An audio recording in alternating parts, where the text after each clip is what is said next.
우리 함께 인사하겠습니다. 잘 나오셨습니다. 성도님이 계셔서 든든합니다. 사랑하고 축복합니다. 사랑하고 축복합니다. 네, 감사합니다. 오늘 성령 행전 33번째 시간입니다. 성령이 하나 되게 하심을 힘써 지킬 때라는 제목으로 말씀의 은혜를 함께 나누겠습니다. 서울 합정동에 가면 한국 기독교 선교 기념관이 있습니다. 이 땅을 복음의 땅끝으로 알고 찾아왔다가 돌아가신 전 세계의 10개국 395명의 선교사님들이 묻힌 곳입니다. 일명 양화진이라고 하죠. 이 양화진에 자리한 이 기념관은 지금 공원으로 아름답게 조성이 되어 있습니다. 저도 중고등부 시절에 선생님들과 함께 그 양화진에 가서 선교사님들의 묘지를 보고 온 적이 있는데요. 자, 그 선교사님들의 묘지에 보면 이 묘비명들이 있습니다. 거기에 보면 참 가슴 뜨거워지는 그러한 경험을 하게 되는데요. 몇몇 선교사님들의 묘비명을 말씀을 드리도록 하겠습니다. A.K. 젠슨이라는 선교사님의 묘비명을 보니까요. 친구를 위하여 자기 목숨을 버리면 이보다 더 큰 사랑이 없느니라. 이러한 말씀이 기록이 되어 있습니다. 이 젠슨 선교사님은 조선 땅에 살고 있는 사람들을 자신의 친구처럼 그렇게 생각하고 이 세상에 이 조선 땅으로 와서 복음을 전하다가 돌아가시게 된 것이지요. 알 캔드릭이라고 하는 선교사님의 묘비명은요, 나에게 천의 생명이 주어진다 해도 그 모두를 한국을 위해 바치리라, 이렇게 되어 있습니다. 천의 생명이 주어진다 해도 모든 생명을 이 조선 땅 한국을 위해서 바치겠다, 이러한 다짐이 나와 있는 것이죠. 마지막으로 아펜젤러 선교사님 잘 알고 계시지요? 이 아펜젤러 선교사님의 묘지를 보니까 나는 섬김을 받으러 온 것이 아니라 섬기러 왔습니다, 이렇게 되어 있습니다. 그렇습니다. 그래도 우리 이 민족, 우리나라가 이렇게 많은 분들이 예수 믿게 되고 나름대로 교회도 많이 세워지고 복음화가 될 수 있었던 것은 이런 분들의 희생과 섬김과 헌신을 통해서 이루어지게 된 것입니다. 그리고 우리가 예수 믿고 구원받아 하늘의 신령한 복과 땅의 기름진 복을 받게 된 것이지요. 저와 여러분이 바로 이렇게 하나님의 은혜로 예수 믿게 되었다는 사실을 기억하시고, 우리도 아직도 예수 믿지 못하는 사람들에게 주의 복음을 증거하는 귀한 사명을 잘 감당하실 수 있기를 바랍니다. 오늘 말씀을 보면 안디옥 교회가 드디어 선교의 사역을 시작하고 있는 것을 볼 수가 있지요. 안디옥 교회는 구브로와 구레네 몇 사람에 의해서 헬라인들에게 복음을 전해심으로 세워진 교회 아닙니까? 이방인 교회, 최초의 이방인 교회였습니다. 그런데 이 이방인 교회, 최초의 이방인 교회가 이제 예수 그리스도를 알지 못하는, 복음을 알지 못하는 지역과 사람들에게 나아가고자 선교사를 보내는 그런 내용을 우리가 볼 수가 있는 것입니다. 먼저 1절 말씀을 보시면 안디옥 교회에 선지자들과 교사들이 있으니 곧 바나바와 니게르라 하는 시므온과 구레네 사람 루기오와 분봉왕 헤롯의 젖동생 마나엔과 및 사울이라. 5명의 사람이 언급되어 있습니다. 이들이 안디옥 교회의 핵심 지도자들이었다는 것을 알 수 있죠. 선지자들과 교사들이었다. 선지자라고 하는 것은 하나님의 말씀을 받아서 대언하는 사람들을 말하는 것이지요.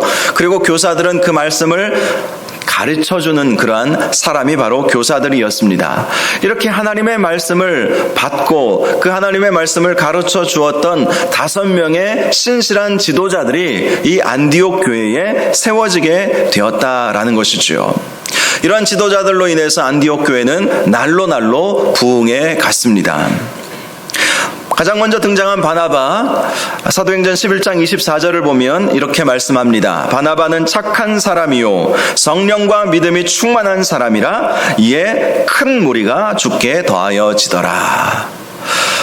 이 안디옥에 예수 믿는 사람들이 생겨났다는 소식을 예루살렘 교회가 듣고 바나바를 보내지 않았습니까? 그래서 바나바를 통해서 큰 무리가 죽게 더하여진 것입니다. 이 바나바는 착한 사람이었고 또 성령과 믿음이 충만한 사람이었습니다. 정말 신실한 하나님의 자녀였던 것이죠. 바로 이를 통해서 이 안디옥 교회가 놀라운 부흥을 이룰 수 있게 되었던 것입니다.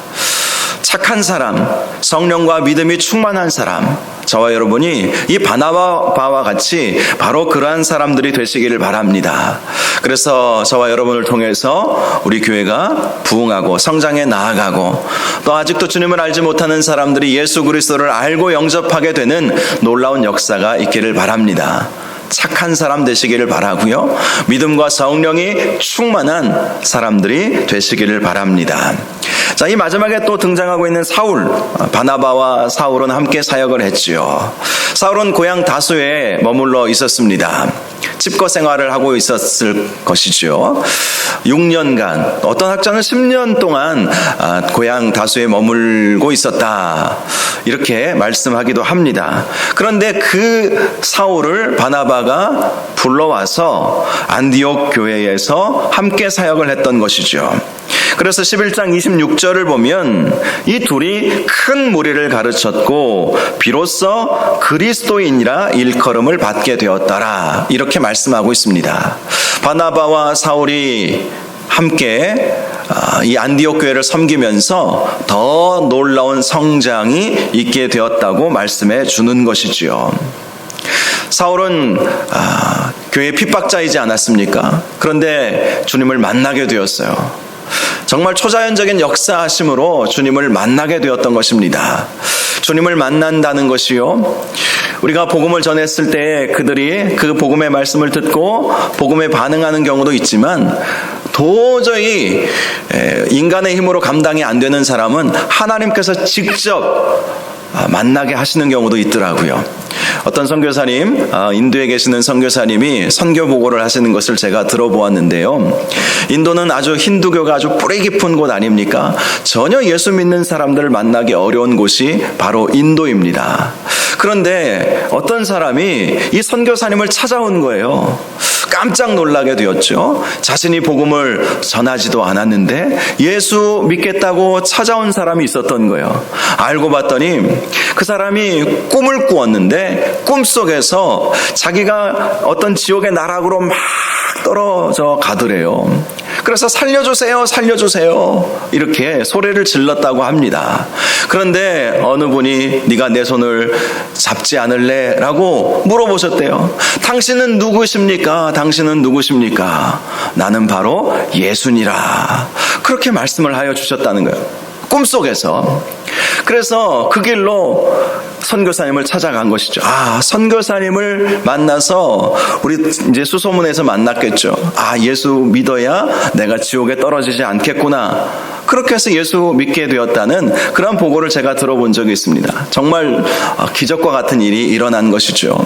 사울도 마찬가지예요. 전혀 예수 믿을 마음이 없었어요. 교회를 핍박하기 위해서 멀리, 예루살렘에서 멀리 떨어져 있는 다메섹이라고 하는 곳에도 예수 믿는 사람들이 생기니까 그곳에 가서 예수 믿는 사람들을 잡아 죽이려고 제사장들에게서 공문을 받아다가 간 것 아니겠습니까? 그런데 다메섹으로 가는 그 길에 예수님을 만나게 되고 네가 왜 나를 핍박하느냐 라는 주님의 음성을 듣게 되고 주님을 영접하게 되는 놀라운 역사가 있지 않았습니까? 바로 이 사울, 교회 핍박자였던 사울이 하나님 앞에 또한 쓰임받게 되었던 것입니다. 명실공히 안디옥 교회라고 하는 예루살렘 교회 다음으로 세워졌던 안디옥 교회의 지도자가 되었던 것이죠. 놀라운 역사가 일어나게 된 것입니다. 자, 그런데 오늘 본문을 보면 이렇게 바나바와 사울, 우리가 익히 잘 알고 있는 이 두 사람 외에도 세 사람이 더 등장하고 있지요. 니게르라 하는 시므온, 구레네 사람 루기오, 분봉왕 헤롯의 젖동생 마나엔, 이 세 사람이 안디옥 교회의 지도자로 등장하고 있다는 것입니다. 이 니게르라 하는 시므온에 대해서는 많은 학자들이 이 사람이 억지로 예수님의 십자가를 골고다 언덕까지 끌고 갔던 구레네 사람 시므온이라고 보고 있습니다. 바로 이 니게르라 하는 시므온이 구레네 사람 시므온이라고 하는 것이죠. 바로 그가 억지로 십자가 졌던 그가 예루살렘 교회에서 예수 믿게 된 것이고 또 안디옥까지 가서 선지자와 교사가 되었던 것입니다. 그곳에서 신실하게 하나님의 교회를 섬기게 되었다라는 것이죠. 그가 얼마나 신실하게 섬겼는지 성경을 보면 마가복음 15장 21절에 이 시므온에게 두 아들이 있었는데 바로 루포와 알렉산더라고 기록이 되어 있습니다. 초대교회에 신실하게 두 아들까지도 온 가족이 예수 믿게 되었다는 거예요. 억지로 십자가 졌지만 얼마나 싫었겠습니까? 그 십자가 그 사형틀이 굉장히 무거웠거든요. 자기가 자원해서 그 십자가를 지고 올라간 것이 아니었습니다. 로마 병정에 의해서 어쩔 수 없이 그 십자가를 지고 골고다 언덕까지 올라갔던 거예요. 그런데 본인도 예수 믿어서 안디옥 교회의 지도자가 되었고 그의 두 아들 루포와 알렉산더는요 바울의 신실한 동역자가 되었습니다. 마가는 바울의 제자이지 않았습니까? 그래서 마가복음에서 특별히 이 루포와 알렉산더를 친히 그 두 사람의 이름을 기록해 놓고 있는 것이지요. 특별히 로마서 16장 13절을 보니까요, 이 루포의 어머니를 사도 바울이 자기 어머니로 부르고 있습니다. 이 니게르라는 시몬의 아내인 것이죠. 루포의 어머니는 그렇지 않습니까? 자, 이 시므온의 아내를 사도 바울은 자기의 어머니라고 부를 정도로 존경하고 따르는 이 관계가 되었다는 것이죠. 그러니 이 니게르라는 시몬이 정말 놀랍게 쓰임받은 건 아닙니까? 그도 예수 믿었고 그의 두 아들도 신실하게 교회에서 쓰임받았고 물론 시몬도 쓰임받았을 뿐만 아니라 그의 아내인 아내까지도 사도 바울이 자기의 어머니라고, 나이가 이제 많았던 것 같아요. 자기 어머니라고 부를 정도로 온 가족이 주님 앞에 귀하게 쓰임받는 믿음의 명문 가문이 되었던 것이죠.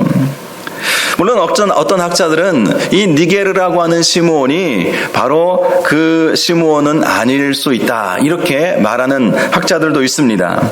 그러나 그렇다 하더라도 이 니게르라고 하는 이 단어가요, 검다라는 단어입니다. 니게르. 그래서 이 말에서 흑인을 비하해서 부르는 니그로라고 하는 말이 나온 것이죠. 미국에 가니까 흑인을 비하해서 부르는 말로 니그로라는 말을 쓰더라고요. 니게르, 니그로 비슷하지 않습니까? 이 니게르라고 하는 이 단어는 검다, 흑인이라는 거예요. 흑인 시몬이라는 것입니다. 이 미국에서도 과거에 흑인들을 노예로 끌고 오지 않았습니까? 당시 로마 제국에서도 아프리카 흑인들을 데려다가 노예로 삼았어요. 그런데 그 흑인이 예수 믿게 되고 이 초대교회 안디옥 교회의 중요한 지도자가 되었다는 거예요. 이건 놀라운 역사입니다. 세상적으로 볼 때는 그 누구 하나 알아주지 않고 그리고 무시당하는 그러한 사람이었지만 하나님은 그러한 사람을 쓰셨다는 것이죠. 그가 예수 믿게 하고 그가 한 교회에 충실한 신실한 지도자가 되도록 만들어 주셨다는 것입니다. 이렇게 니게르라는 시몬이 안디옥 교회 선지자요 교사의 그룹 안에 지금 들어가 있었다는 거예요. 저와 여러분이 비록 세상적으로 주목받지 못한다 할지라도 그러나 하나님은 얼마든지 쓰실 수 있음을 믿으시기를 바랍니다. 마음의 문을 열고 주님 앞에 쓰임받기를 원한다면 하나님은 반드시 아무리 연약한 사람이라 할지라도 아무리 나이가 많이 들고 또 배우지 못했다 할지라도 하나님의 손에 붙들려 사는 인생은 하나님께서 그 인생을 책임지시고 그를 귀한 하나님의 존귀한 자녀로 또 하나님의 백성으로 하나님의 일꾼으로 세워주신다는 사실을 꼭 기억하시기를 바랍니다. 자, 그런데 두 번째는 구레네 사람 루기오가 등장하고 있지요. 구레네 사람 루기오. 이 안디옥 교회는 구브로와 구레네 몇 사람에 의해서 세워지지 않았습니까?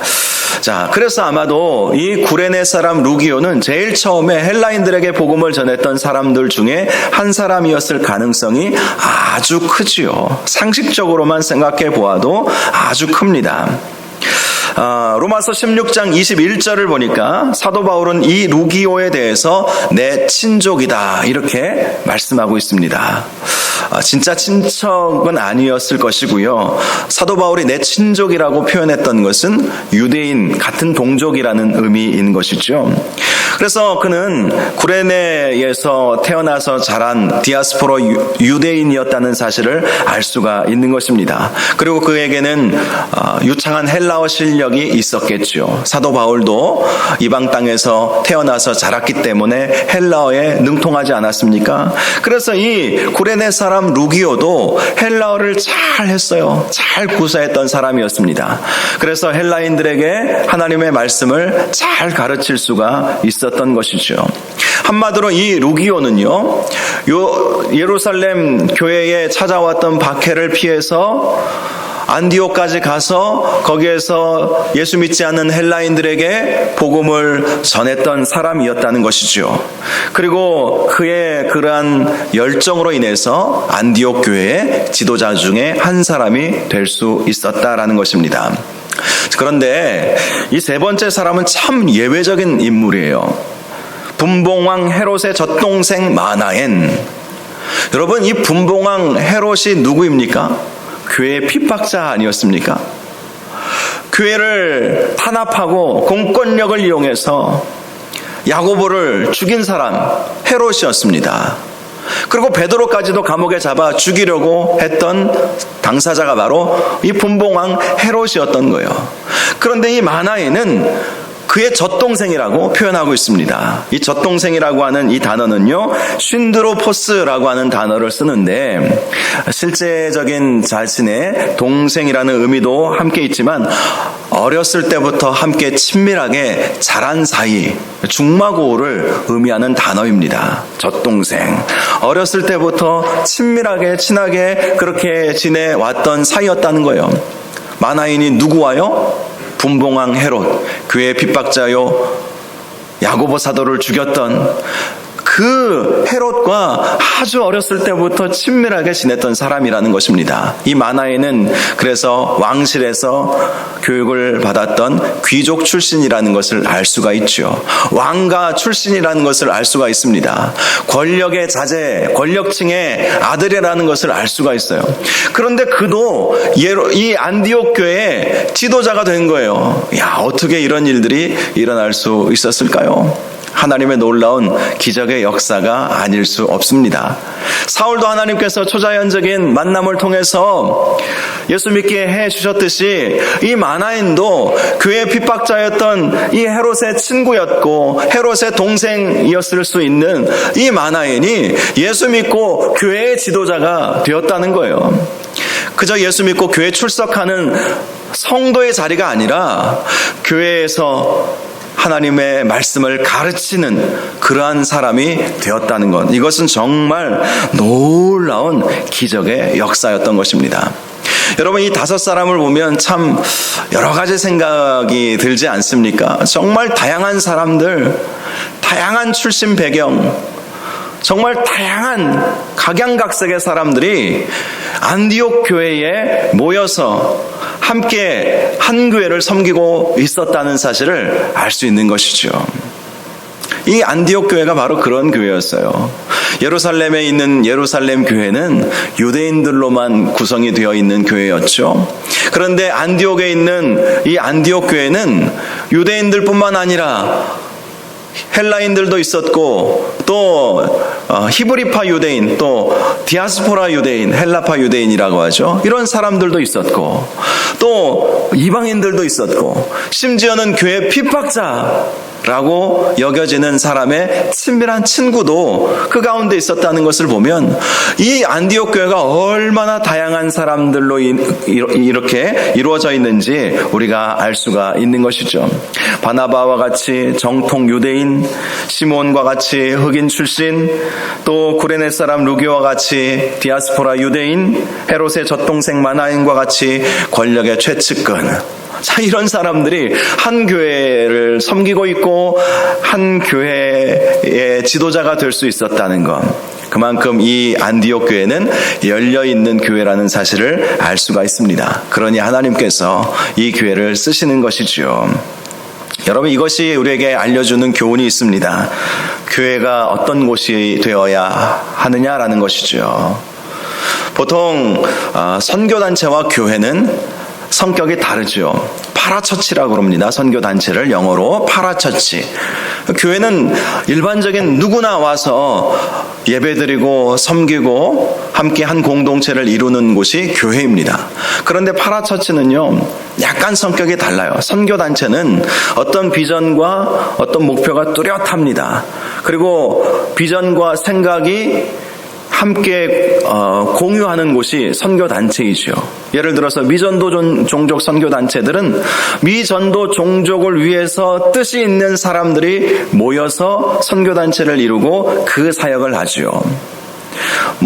이제 그 큰 대전역이나 서울역에 가면 밥 푸는 공동체가 있죠. 사람들을 구제하고 나누어주는. 이것도 선교단체 중에 하나 아니겠습니까? 자, 거기에 뜻이 있는 사람들이 모여서 그 일을 하기 위해서 함께 돈도 모으고 함께 모여서 뜻을 나누고 함께 그 일을 합니다. 그래서 선교단체라고 하는 거예요. 그런데 교회는 선교단체와는 달라요. 선교적인 일들을 감당하지만 교회는 어떤 뚜렷한 비전과 목표를 함께 공유하는 측면이 전혀 없는 것은 아니지만 생각도 다르고 출신 배경도 다르고 또 지역도 다르고 여러 다양한 사람들이 모여서 한 몸을 이루는 곳이 바로 교회라는 것입니다. 우리 교회도 그렇지 않습니까? 서로 다 달라요. 다른 지역에서 오신 분들, 그래서 대전이라고 하는 곳에 살게 되었기 때문에 이곳에서 함께 신앙생활을 하고 있지 않습니까? 어떤 분은 모태신앙이기도 하고 어떤 분은 일대신앙이기도 합니다. 어떤 분은 선교에 관심을 많이 갖고 계신 분도 계시고 어떤 분은 선교보다는 지역 전도가 더 자신에게 맞는 사명으로 생각하고 전도에 열심을 내시는 분들도 분명히 계시죠. 생각이 조금씩 얼마든지 다를 수 있는 사람들이 모여 있는 것입니다. 어떤 분들은 온 가족이 우리 교회 안에서 예수 믿지만 어떤 분들은 홀로 외롭게 신앙생활 하시는 분들도 계시지요. 자, 다양한 사람들이 모여서 한 공동체를 이루고 있는 곳이 바로 교회인 것이고 교회는 바로 다양한 사람들을 품을 수 있는 곳이 되어야 한다는 것입니다. 출신 배경, 생각, 또 여러 가지 차이들이 있지만 함께 하나로 이렇게 어우러질 때 아름다운 교회, 하나 되는 교회, 하나님께서는 바로 그러한 교회를 쓰신다는 사실을 우리에게 보여주고 있는 것이죠. 안디옥 교회가 바로 그러한 교회였다는 것입니다. 어떤 분이 비빔밥 교회라는 이야기를 하시더라고요. 어떤 정치인도 비빔밥 이야기를 한 것을 제가 예전에 들어보았지만 비빔밥이 서로 다 재료가 다르지 않습니까? 그런데 그 재료가 함께 한데 묶여져서 어우러져서 비벼질 때 맛있는 그러한 요리가 되는 것처럼 교회가 바로 비빔밥과 같은 교회가 되어야 한다는 것입니다. 따로 놀면 안 된다는 거예요. 밥은 밥대로, 나물은 나물대로, 김치는 김치대로, 고추장은 고추장대로, 참기름은 참기름대로 그렇게 있으면 그건 비빔밥이 아니지요. 바로 이 안디옥 교회가 다양한 사람들이 모여 있었던 교회였다는 사실을 이 지도자들의 모습만 보아도 알 수 있게 된다는 것입니다.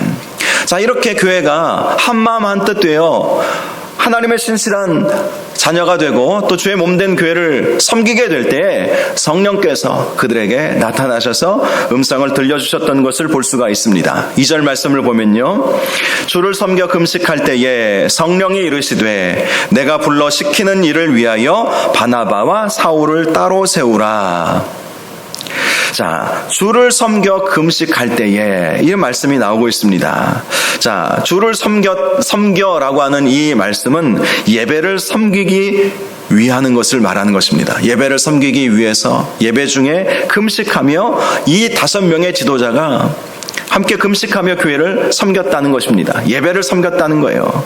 여러분, 예배의 영어 단어가 서비스라고 하는 단어를 씁니다. 봉사하다, 이런 단어를 쓰는 것이죠. 여러분, 우리의 예배는 하나님께 우리의 몸과 마음을 드리는 이 서비스에 드리는 거예요. 우리의 몸과 마음을 하나님 앞에 드리는 것이죠. 주를 섬긴다라는 것이 무엇을 말하는 것입니까? 예배의 자리를 지키는 것이 가장 기본인 것입니다. 예배드리지 않고 다른 일들을 하는 것은 사실은 주님께서 원하시는 일은 결코 아니에요. 기도의 11조 기간에 제가 말씀을 함께 나누겠지만 마르다와 마리아의 이야기가 그것을 보여주고 있는 것 아닙니까?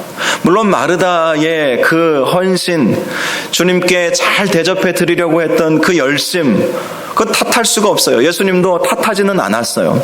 그런데 예수님이 마리아를 향해서는 좋은 편을 택하였으니 빼앗기지 아니하리라, 이런 말씀을 해주셨습니다. 말씀을 듣는 것, 주님께 경배하는 것, 그것이 가장 우선순위가 되어야 한다는 것이죠. 자, 주를 섬겼다라는 것은 하나님 앞에 예배 드렸다라는 것을 의미하는 것입니다. 함께 한 마음으로 주님을 찬양하고 주님의 말씀을 듣고 주님을 예배드리고 주님께 예배드리고 그들이 금식하면서 그렇게 예배를 섬기고 있었다라는 것이죠. 그때 성령께서 말씀하여 주십니다. 내가 불러 시키는 일을 위하여 바나바와 사울을 따로 세우라. 자, 이 말씀을 보면 언제 성령님께서 말씀하여 주셨는가, 이 부분을 먼저 생각해 볼 필요가 있습니다. 언제 주님께서 말씀하여 주시는가? 바로 한 마음으로 교회를 섬기고 예배를 섬길 때에 성령님께서 친히 말씀하여 주신다는 것입니다. 한 마음으로 예배 드릴 때 우리 성령님은요, 개인적으로도 말씀해 주시지만 공동체적으로 주로 말씀해 주십니다. 성령 하나님은 한 분이시기 때문에 이 사람에게 주시는 말씀 다르고 저 사람에게 주시는 말씀이 다르지 않아요. 동일한 말씀을 주세요. 그래서 내가 정말 성령님의 음성을 들었는지 확인하기 위해서는 이 영어로 더블 컨퍼메이션이라고 그러는데, 이중 확증, 번역하면 이중 확증, 다시 한번 재확인을 거칠 필요가 있죠. 내가 들은 감동, 내가 깨달은 것, 내가 들은 음성이 정말 성령의 음성에 맞는지 확인하기 위해서는 먼저는 담당 목사님에게 물어보세요. 저에게 물어보십시오. 그리고 기도 많이 하시는 장로님, 권사님들에게 물어보십시오. 제가 이런 생각이 들었는데 이것이 맞는지 아닌지 잘 모르겠습니다. 여러분, 그래야 그게 확실한 거예요. 많은 분들이 어떤 특별한 영적인 감동을 받아서 그것이 성령의 음성인 줄 알고 그대로 행하는 경우가 있는데요, 자칫 잘못하면 미혹에 넘어가는 수도 많이 있습니다. 성령님은 한 분이시기에 그 한 분이신 하나님이 나에게 말씀하여 주셨다면 동일한 사건, 동일한 상황에 대해서 누군가 다른 사람에게도 말해주지 않겠습니까? 교회 지도자들에게 말해주지 않겠습니까? 재밌는 얘기가 하나 있어요. 제가 수영로교에서 사역했을 때 저는 선교 담당 목사로 사역하고 있었는데요, 전도 부서 목사님으로 사역하셨던 목사님이 계세요. 교회가 크니까 교구 목사님도 한 20-30명 됐고요, 각 기관 목사님들도 참 많이 계셨는데, 전도국 사역하셨던 목사님이 어떤 일들을 이제 추진을 하셨나 봐요. 그랬더니 그 일이 잘 안 된 거예요. 뒤에서 말이 참 많이 나왔던 것이죠. 그래서 정 목사님이 그 목사님을 불러왔습니다. 그리고 그 목사님에게 기도하고 한 거냐고 이렇게 물어보셨대요. 제가 들은 얘기입니다. 기도하고 한 거냐고 물어보셨는데, 이 목사님이 그럼요 목사님, 참 아주 좀 이렇게 능청스러운 목사님이시고 재밌는 목사님이신데, 그럼요 제가 기도 다 하고 그렇게 했습니다, 이렇게 말씀을 드렸대요. 그랬더니 정 목사님이 하시는 말씀이, 성령님은 뭐라고 말씀하셨는데? 이렇게 물어보셨대요. 그러자 이 목사님이 성령님이 당연히 하라고 하셨으니까 하셨죠. 20대 때부터 그 교회 출신으로 쭉 오래 자랐던 목사님이라 허물없이 그렇게 말씀을 드렸나 봐요. 성령님께서 말씀하라고 하셔서 제가 그 일들을 한 건데요, 이렇게 말씀을 드렸다는 거예요. 그랬더니 이 목사님께서 하시는 말씀이, 그런데 왜 성령님은 나에게 다르게 말씀하셨을까? 그렇게 말씀을 하신 거예요. 결국 열매를 보면 알잖아요. 그 일이 제대로 안 되고 오히려 안 좋게 바뀌는 것을 보면서 목사님도 기도하셨던 것이죠. 그리고 성령님께서 정 목사님에게 주셨던 그 깨달음, 그 음성은 그게 아니라고 말씀을 하셨다는 거예요. 여러분, 그래요. 성령님은 한 분이시기에 똑같이 말씀하시지 않겠어요? 그래서 여러분, 혹시 신앙생활을 하시다가 어떤 성령님의 감동을 받아서 무엇인가 해야 되겠다라고 생각이 들거든 혼자 결코 생각하지 마시고 혼자 결정 내리지 마시기 바랍니다. 성령님은 공동체에 말씀하시고요. 성령님은 교회 지도자를 통해서 말씀하시고, 교회 지도자가 성령님의 음성을 듣지 못하는 상황이라면 다른 분들을 통해서 말씀해 주세요. 그래서 다른 분들이 반대하는 일이라면 여러분, 그것은 성령께서 원하시지 않는 일이라는 사실도 우리가 기억을 해야 하는 것입니다. 지금 이 안디옥 교회에 성령님께서 말씀하시는 거예요. 바나바와 사울을 따로 세우라. 여러분, 이 일이 사실은 쉬운 일이 아닐 것입니다. 안디옥 교회가 지금 태동된 지 얼마 되지 않았어요. 한마디로 교회가 개척한 지 얼마 되지 않은 상황이었던 것입니다. 바나바와 사울이 1년 동안 사역을 했어요. 그 전에 물론 교회가 세워졌지만 그 교회가 수년 동안 이렇게 유지되다가 바나바와 사울을 예루살렘 교회가 보낸 것이 아니거든요. 예수 믿는 사람들이 안디옥에 생겼다는 소식을 듣고 예루살렘 교회가 급히 보낸 거예요. 그러니 기껏해야 안디옥 교회가 세워졌다면 1년 남짓, 길어봐야 1년 6개월, 2년이 채 되지 않았을 것입니다. 그 상황 속에서 하나님께서 이러한 5명의 지도자들을 세워주신 것이고요. 그 중에 2명을 내가 시키는 일을 위하여 따로 세우라, 이렇게 말씀하여 주셨을 때 사실은 그 말씀에 그대로 순종하기는 어려웠을 것입니다. 그런데 이 안디옥 교회는 성령으로 하나 된 교회였기 때문에 성령님의 음성에 그대로 순종하죠. 그래서 그 누구 하나 반대하는 사람 없이 이 바울과 이 바나바와 사울을 보내지 않습니까? 그리고 바나바와 사울 입장에서도 이렇게 순종한다는 것이 과연 쉬운 일은 아니었을 거예요. 그동안 바나바는요, 사역을 어떻게 해온지 아십니까? 예수 믿게 되었다는 소식을 들으면 거기에 가서 그들을 든든하게 세워주는 그러한 일을 했어요. 안정시키는 그러한 은사가 있었던 것이죠. 안정을 시키고 복잡하고 이렇게 처음 어떤 일들이 시작이 될 때 그것을 잘 조직하고 안정시키는 그 일이 사실은 바나바에게 맞는 은사였고 여태까지 그러한 일들을 해왔습니다. 그런데 하나님께서 바나바에게 주시는 말씀이 미지의 땅으로 가라는 거예요. 미지의 땅으로 가서 네가 알지 못하는 사람들에게 복음을 전하라는 것이죠.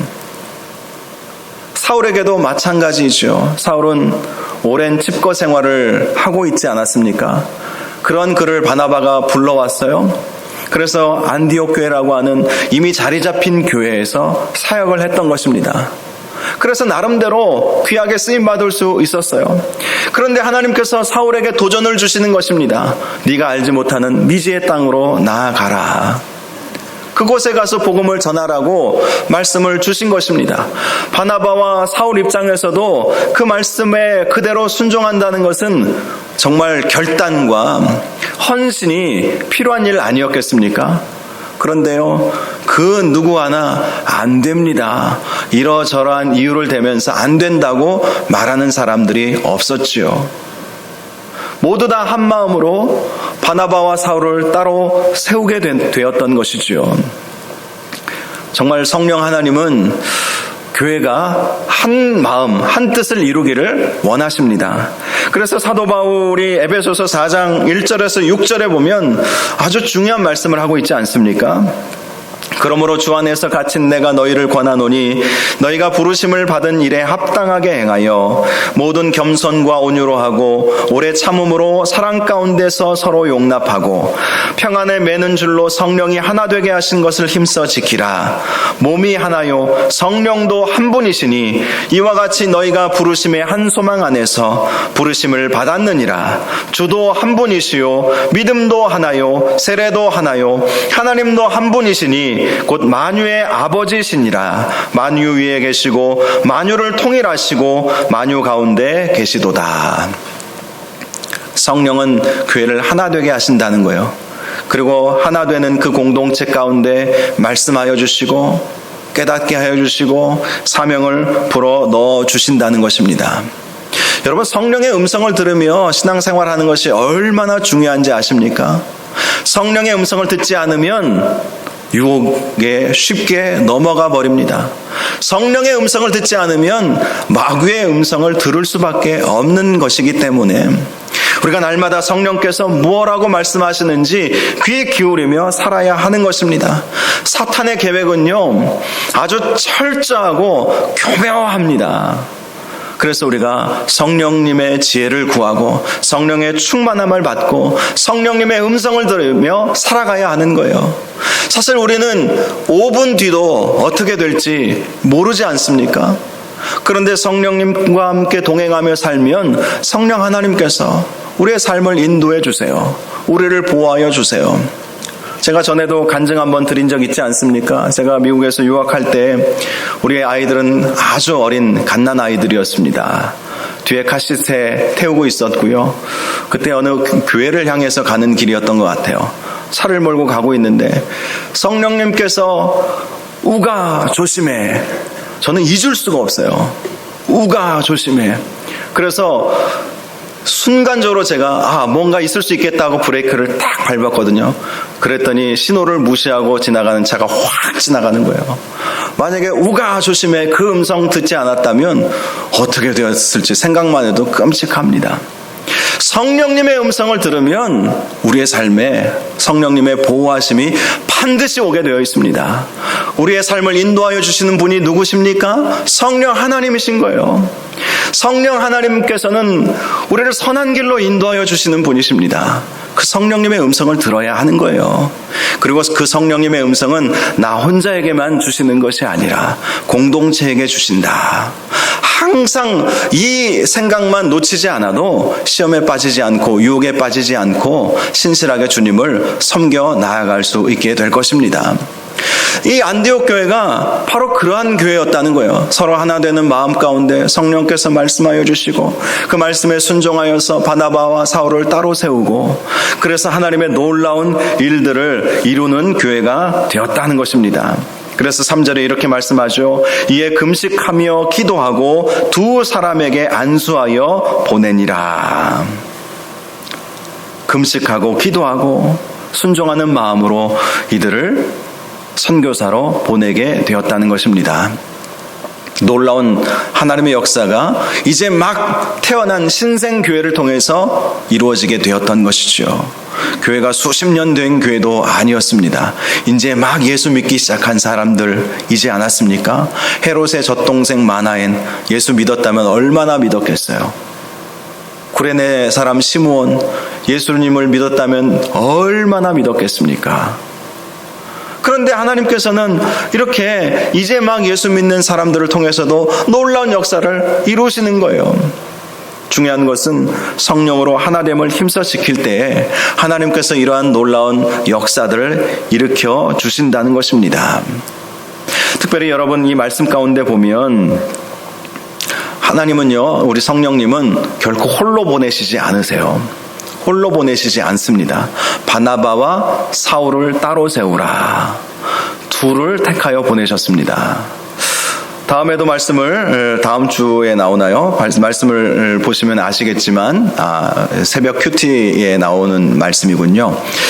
70인명의 제자들에게 전도 사역을 시켰을 때에도 항상 주님은 둘씩 짝지어 보냈습니다.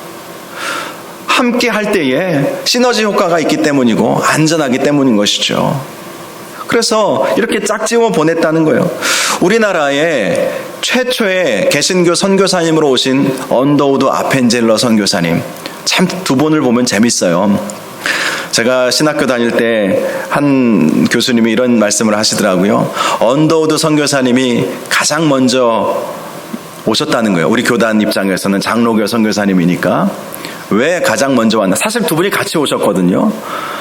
배에서 내릴 때 먼저 한 발짝 먼저 내린 분이 언더우드 선교사님이기 때문에 언더우드 선교사님이 먼저 내렸다, 가장 먼저 오셨다, 이렇게 우스개로 하셨던 말씀을 제가 생각하는데요. 언더우드 선교사님은요, 미국 북장로교 소속의 선교사님이었습니다. 그리고 아펜젤러 선교사님은 감리교 소속의 선교사님이었어요. 서로 교단과 교파가 완전히 달라요. 그런데 이 다른 두 교단에서 언더우드 선교사님과 아펜젤러 선교사님을 팀으로 보낸 거예요. 그래서 감리교, 장로교 선교사님들이 동시에 한날에 조선 땅을 밟게 되었던 것이죠. 그리고 그렇게 선교사님을 보낸 다음에 홀로 내버려 두지 않았습니다. 함께 동역할 선교사님들을 보내서 팀으로 사역하게 했던 것이죠. 여러분, 어떤 사역을 하시고자 하신다면 함께할 동역자들을 꼭 구하셔서 함께 하시기를 바랍니다. 홀로 감당하다 보면 지치고 넘어질 때가 너무 많아요. 그래서 마음을 나누고 함께 기도해 줄 수 있는 동역자들이 필요한 것이죠. 함께 할 수 있는. 그런데 함께 하려면 내가 내려놓아야 할 것이 많아요. 내가 내려놓지 않으면 어떻게 함께 할 수 있어요? 그런 분을 만나기가 쉽지 않을걸요? 부부 사이에서도 쉽지 않아요. 부모 자식 간에서 한 사람 한쪽이 고집 부리면 이게 한 마음으로 하는 것이 쉬운 일이 아니에요. 서로 안디옥 교회가 한 마음이 되었다는 것은요, 내려놨다는 거예요. 자기 주장을 내려놨다는 거예요. 내 생각이 분명히 맞을 수 있어요. 틀리지 않습니다. 대부분 다 맞아요. 그런데 맞아도 내려놓는 거예요. 그러니 함께 할 수 있죠. 내 생각이 틀리다고 누가 말하지 않습니다. 그렇다고 해서 다른 사람의 생각이 또 틀리다고 말할 수 없는 것입니다. 그런데 자기 주장 내려놓고 그리고 함께 마음을 열고 할 때 함께 할 수 있는 거예요. 그래야 맞설 수 있는 것이고 끊어지지 않는 것입니다. 마귀가 그 가운데 틈타지 않는 거예요. 함께 우리가 사역을 감당해야 한다. 성령님은 하나됨 속에서 역사하시죠. 하나됨을 통해서. 그래서 교회가 하나됨을 힘써 지켜야 하는 것이고, 우리가 어떤 일을 할 때 서로 몇몇 분들이 모여서 일들을 하지 않습니까? 그럴 때 한 마음 가져야 하는 거예요. 그때 성령께서 역사하시고 성령께서 말씀하여 주시고 그 말씀에 순종할 때 놀라운 기적들이 일어나기 때문입니다. 저와 여러분이 한마음 한뜻 되고 성령의 하나됨을 힘써 지키심으로 성령님의 음성 들으시기를 주님의 이름으로 축원합니다. 성령님의 음성 듣고 성령님의 뜻에 순종하는 귀한 사명을 잘 감당하는 은혜가 있기를 주님의 이름으로 축원합니다. 이 시간 우리 함께 찬양하겠습니다. 우물가의 여인처럼 난 구했네 라고 하는 찬양입니다. 우물가의 여인이 구했던 것이 무엇입니까? 성령의 은혜 아니겠습니까? 이 시간 우리가 성령의 은혜로 채워지기를 원합니다 라는 마음으로 우리 함께 이 찬양 부르도록 하겠습니다.